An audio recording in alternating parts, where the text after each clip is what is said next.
Halos ang kabundukan ng probinsya ng Aurora ay bahagi ng Sierra Madre Mountain Range. Kaya naman ang nasa isip ng karamihan na mahirap akyatin ang bundok dito dahil may kataasan at lubhang masusukal. Ilan sa mga bundok dito ay maituturing na virgin forest. Ngayon, isa sa mga bundok na aming pinuntahan na siguradong kayang-kaya hiko akyatin ng mga baguhan sa larangan ng mountaineering ay matatagpuan sa bayan ng Maria Aurora at ito ang Mount Odok.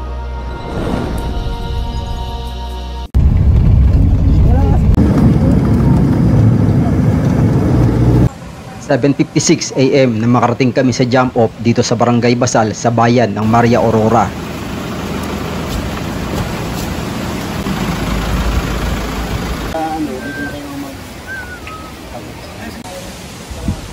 Mahalagang magpalista dito ng pangalan upang malaman ang bilang ng mga umakyat sa bundok in case magkaroon man ng anumang emergency.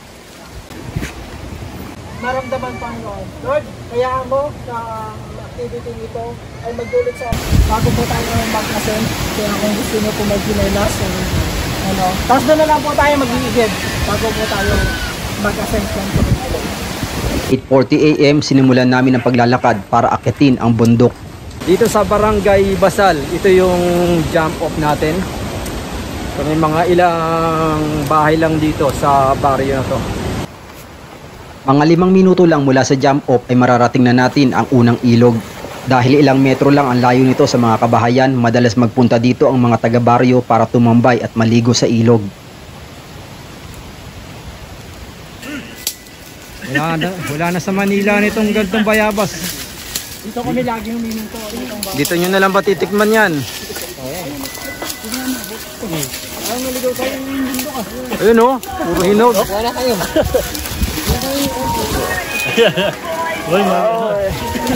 Tikman natin kung masarap. Hindi natitikman ng bayabas. Ha? 2 years mo natin natitikman? Guys, ito yung mga nakakatikim ngayon ng bayabas. Ito mga mukbang. Mas masarap pala sa bundok.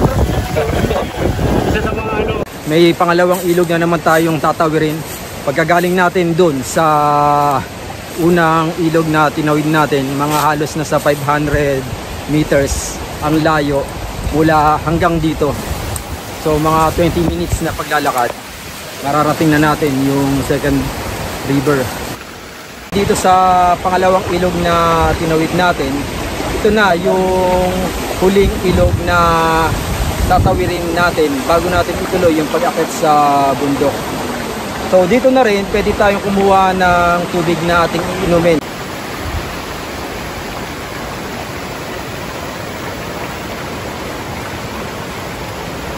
Malakas ang hangin dahil may papasok na low pressure sa ating bansa, ngunit hindi naman eksaktong tatama sa probinsya ng Aurora, kaya itinuloy namin ang pag-akyat ng kabundukan.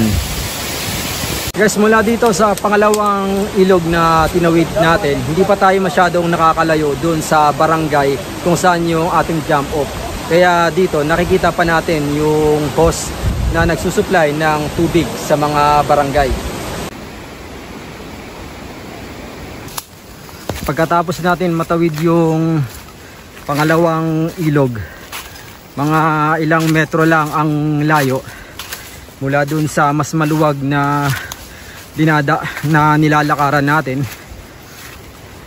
Papasok naman tayo dito sa medyo makitid na daan, pero maayos pa rin dahil wala naman tayong kailangan i-bushwalk. Take 5 minutes rest muna tayo at elevation 277 meters above sea level. Ito pala yun.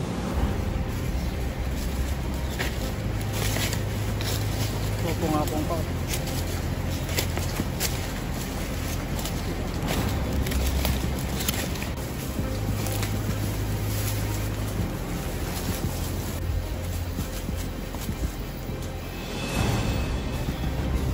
After 1 hour, nasa 312 meters yung elevation na natin.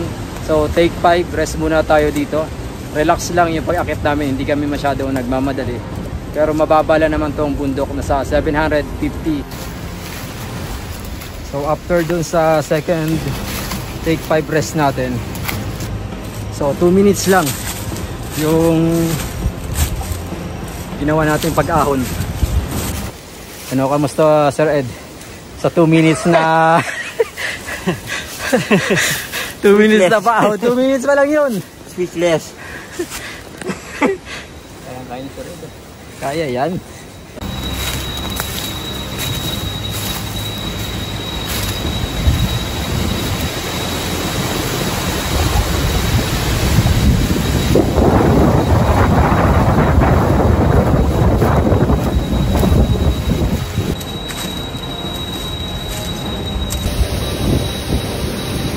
After dun sa 3 minutes na patag yung trail, susunod ay tatahakin natin yung isang ridge na magkabilang may bangin.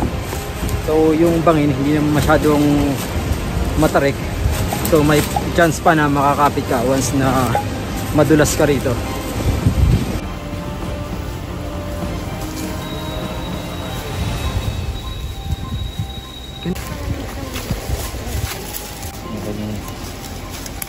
Mumukha ng 5 minutes. Pwede pa po tayo umakyat. Oo. Kaya pa yan. Malapit. Malapit na eh. Malapit na eh. Guys, elevation natin ngayon dito nasa 487.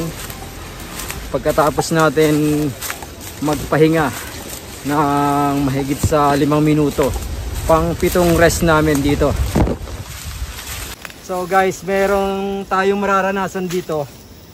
Mga ilang diretso. Mga ilang seconds lang naman na paahon na halos mga nasa 80 degree. So kaganina medyo easy lang yung mga paahon na inakit natin. Halos wala pa naman 45 degree. So ito lang yung medyo mahirap-hirap, pero wala pa 1 minuto. Mararating na natin yung ibabaw nito. Ito na. Ano? Okay lang? Okay. Guys, 20 seconds lang. Maakit na natin itong paahon. Ilang segundo na lang, mararating na natin yung ibabaw ng Mount Udok.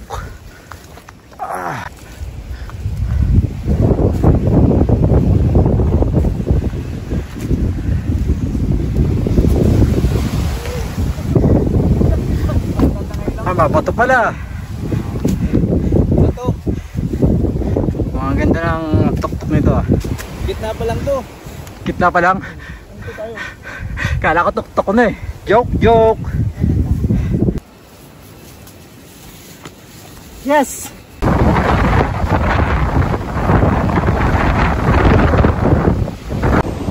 Napakalakas na namin dito sa ibabaw na Mount Udok. So nakakatakot. Baka tangayin tayo ng hangin sa hangin. So bababa muna tayo ng konti dahil may low pressure na namumuo ngayon sa bandang silangan ng Cagayan. Ito na yung tuktok ng Mount Udok. 12:44 ng hapon narating natin yung ibabaw ng kabundukang ito. So almost 4 hours yung pag-akyat dito sa tuktok ng bundok. Kasama na doon yung mga ilang beses naming pagpapahinga.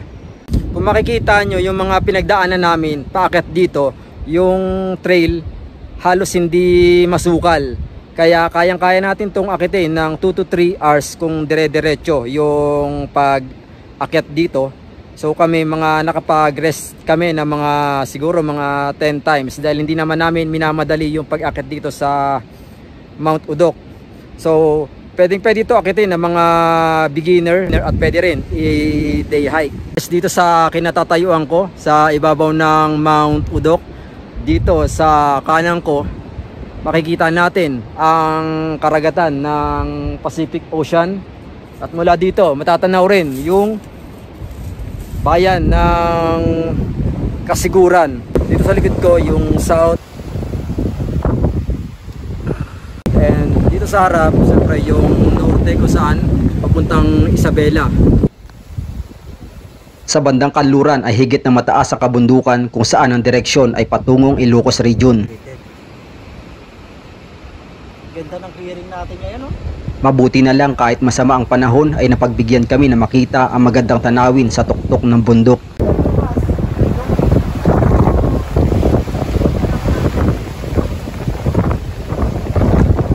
Ang campsite ay malapit lang sa tuktok. Bababa ka lang ng 1 minuto sa gawing kanluran at makikita mo na ito.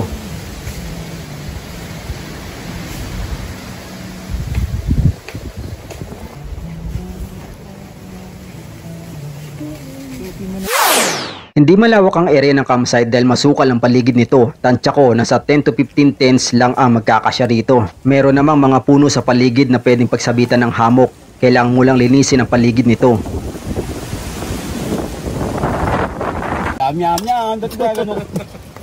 Uy, bag-explain ka naman habang nagluluto ka. Oo, comedy. Salta rin. Salta ka. Medyo pangit po yung nabili natin na shilling, medyo mausok. Kinagabihan, patuloy na lumalakas ang ulan kaya hindi na kami nakapagsosyal at ang iba ay maagang natulog.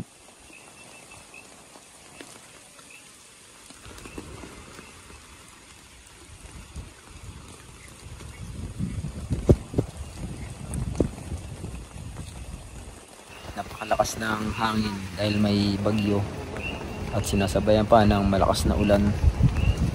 Medyo nababasa na yung paanan ng aking hammock. Ganon din yung sa aking ulunan. Hindi sapat ang lapad ng tarp ko kaya hindi halos nasisilungan na magkabilang dulo ng hammock. Kaya sa patuloy na magdamag na pag-uulan, tuluyang nabasa ang aking hammock. Kaya ang naging resulta,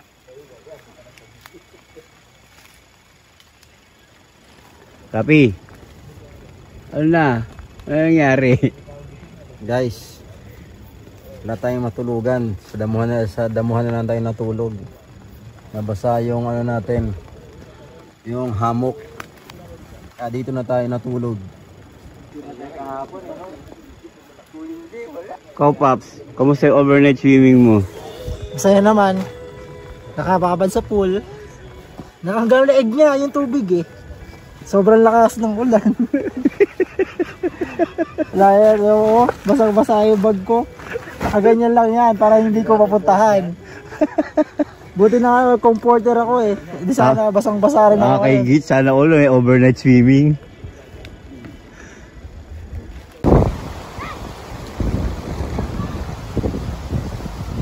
Pangalawang araw natin ngayon dito sa ibabaw ng tuktok ng Mount Udok. Buti na lang kahapon, naabutan pa natin na hindi pa masama yung panahon bago natin narating yung ibabaw ng kabundukang ito. Kaya nakita natin yung magagandang tanawin dito sa itaas ng Mount Udok. Nakausap natin ng isa sa ating guide tungkol sa kabundukang ito kung bakit tinawag na Mount Udok. So ang Mount Udok ay nagmula sa pangalan ng isang tao at yun ay ang kapatid ng ating guide. Dahil nga daw yung kapatid niya isa sa mga pamilyar dito sa kabundukan. So may mga mountaineers na nag-request sa kanya upang galugarin ang kabundukang ito kung saan makikita ang magandang tanawin mula dito sa itaas, ang bayan ng Maria Aurora at ang ilang karatig na bayan nito. Nung narating ng mga mountaineers na pumunta rito sa kabundukang ito, binigay nila ang pangalan ng kabundukang ito mula sa taong nakadiscover ng tuktok na ito. At yan ay si Kuya Udo. So nilagyan na lang ng letter K sa huli kaya naging Udok. So mula noon tinawag na itong Mount Udok. Kasama natin ngayon si Kuya Jeff, yung guide natin. O, nagpapapogi pa. Umawi pa ng buhok eh, no? Siya yung ano, siya yung kapatid nung ano, kung saan nanggaling yung pangalan ng bundok na to, na Mount Udok. Kuya, ano, anong pangalan ng kuya nyo? Kuya Udo. Kuya Udo. Anong apelido? Sugilon ba? Yon, si Udo Sugilon. Doon nanggaling yung Mount Udok. Yung kaya naging Mount Udok. Ang tawag ng pangalan ng bundok na sa kay Kuya Udo. Yon, nagtatagay kami ngayon dito. Chat puno. Saka isa pa yung pamangkin niya. Pre, ano pangalan? Pakilala ka. Edward po. Edward Yo, si Edward. Edward Sugilon. Di ba nasa pelikula yun? Nakaisa mo. Pag nasalay ka talaga pag ito yung metal daya.